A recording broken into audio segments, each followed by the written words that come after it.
Hey everyone, Chrissy here for Therm, and today I'm super excited because we are going to make a card similar to this one. We're going to use the new clear toner sheets, and these were created by Brutus Monroe for Therm, and same with that deco foil that I've got there. So what I did is I cut a white piece of cardstock to 4¼ by 5½, and then I cut a piece of the toner sheet to 4¼ by about 6¾ and I ran it through my laminator.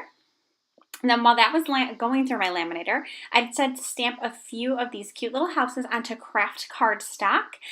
This is a Brutus Monroe stamp set called Home Sweet Home, and I just wanted to heat emboss it, so I put some white embossing powder on there and heat embossed it so it would kind of pop out on the craft a little bit. I wanted to make sure that the foil was going to be the main focus of this card, but I wanted to make sure that I added in a cute little image or two also. So I trimmed them out because I did not have a coordinating die or anything like that. And I actually enjoy fussy cutting. I know some people hate it, but to me it's actually therapeutic. So sometimes even when I have the dies, I still cut them out. That's probably kind of weird, but that's how I am. So once they were cut out, I just kind of set them aside. And here's the big reveal. You can see, oh, look how awesome that is. It's like marbleized and it's got that beautiful foil on it. So awesome. So I put it onto my scoreboard and I scored it on the back side. Now on my other one I did score it on the front and it did not take off the foil, but just to be safe I wanted to score it on the back.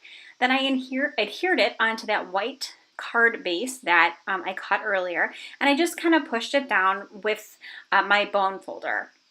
Now they do pop up a little bit, so what I would suggest is before you give these cards out to maybe put them overnight under a book or something like that, something heavy.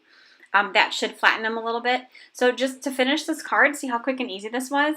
I heat embossed a sentiment and then I just adhere to that along with the houses and it is done. And the focus of this card is the amazing foil and the clear toner sheet. Because you have a nice clear card, you can kind of hide the sentiment underneath those images. So thank you so much for stopping by today. I hope you check out these products and make sure to use #ThermowebAnd #DecoFoil so we can find you online. Have a great day.